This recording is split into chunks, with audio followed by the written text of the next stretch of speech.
Chers amis de la famille Apicience dans le monde, bonjour et bonsoir. Déjà la moitié du mois de novembre s'est écoulée.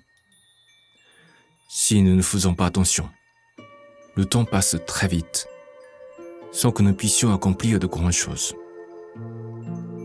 Chaque jour est un cadeau du Seigneur, et nos jours ne sont pas illimités sur cette terre. Il nous faudra vivre chaque jour de la manière dont nous puissions être fiers au moment de notre retour ultime dans l'au-delà.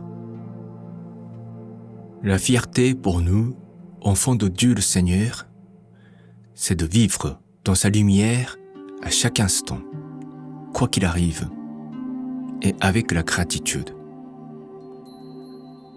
Disons aujourd'hui aussi merci au Seigneur pour cette nouvelle journée qui s'annonce ou qui s'achève pour certains. Merci beaucoup, Seigneur. Aujourd'hui, je vous partage une parole du Seigneur qui est la suivante. Le progrès existe pour augmenter la quantité d'amour. Le progrès existe pour sévir l'amour. Le progrès existe pour augmenter la puissance de l'amour qui donne, pour qu'il soit partagé avec le plus grand nombre de personnes. C'est une parole prononcée lors de la conférence de Maître Okawa intitulée « L'ultime réalisation de soi ».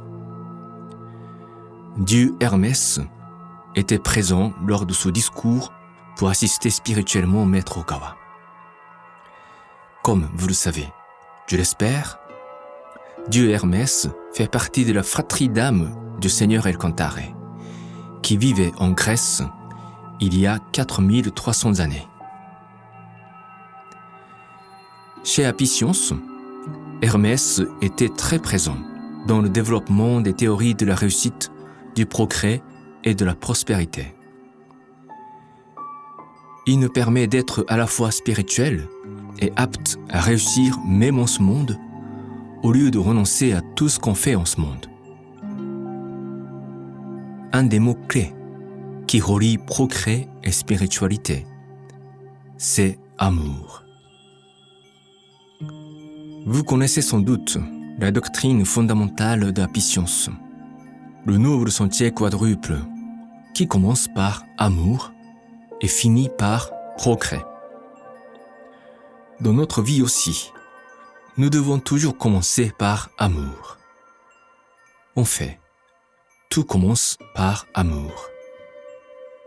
L'univers a commencé avec l'amour du Créateur, les étoiles et planètes, les formes de vie, les humains. Tout a commencé avec l'amour du Seigneur.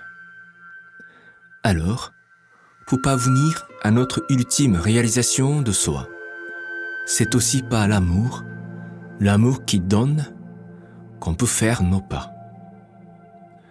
Ce n'est pas par l'amour qui prend, ce désir d'être aimé et apprécié, que notre vraie vie commence. Notre vraie vie commence par prendre conscience de ce désir sacré qui nous habite, celui d'aimer nos prochains, d'aimer tout ce qui existe au monde, de contribuer à ce que tout s'améliore et s'épanouit autour de nous, et surtout d'aimer Dieu le Seigneur El Cantare.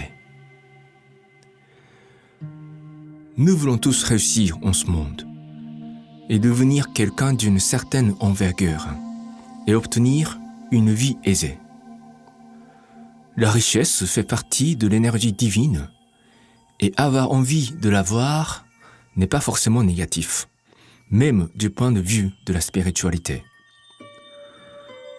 Nous devons simplement distinguer la richesse sacrée et l'attachement aux choses matérielles. Et, encore une fois, un des mots-clés qui les sépare, c'est l'amour.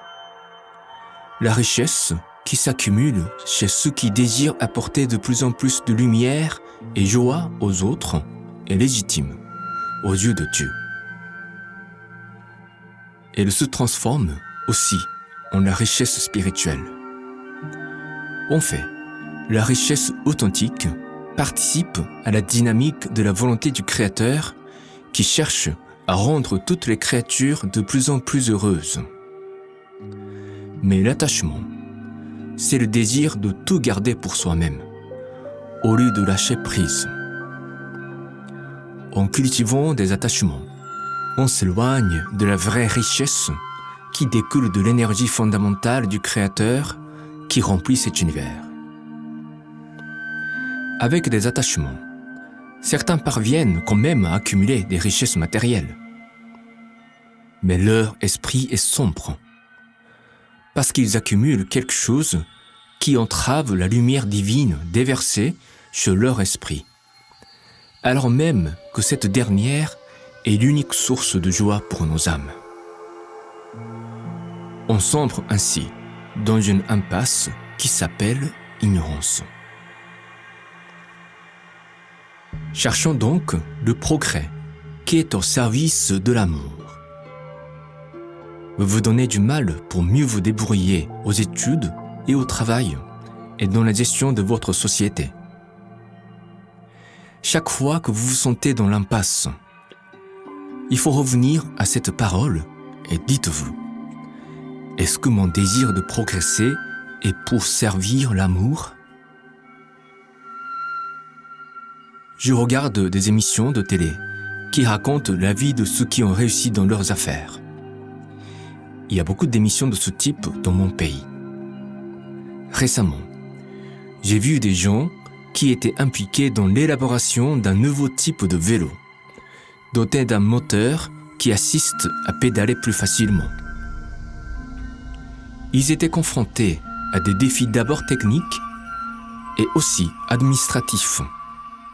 Parce que si l'administration considère ces vélos comme une automobile, on a besoin du permis de conduire pour y monter, ce qui fait éloigner des utilisateurs. Il fallait trouver un équilibre subtil entre la facilité de pédaler et la limite de puissance pour que cela reste un vélo. Ces ingénieurs étaient également confrontés à des oppositions au sein même de leur société, qui pensaient que cela ne servirait pas à grand-chose. Mais ils ont réussi. Et vous voyez, au Japon, je dirais que 90% des mamans qui doivent accompagner leurs enfants à la maternelle ont ce vélo. Ce que j'ai trouvé extraordinaire, c'est que la société qui a mis en place ce nouveau vélo n'a pas cherché à prendre un brevet pour cette nouvelle technologie, pour monopoliser le marché. C'est parce qu'ils ont voulu que le marché se développe grâce à des concurrences qui fera baisser le prix de vente, pour faciliter surtout les mamans à mieux s'occuper de leurs enfants. Un des ingénieurs avait une maman qui avait du mal à marcher et il rêvait de lui montrer son nouveau vélo pour la surprendre. Ici, on voit, n'est-ce pas, un exemple du progrès qui sert l'amour ?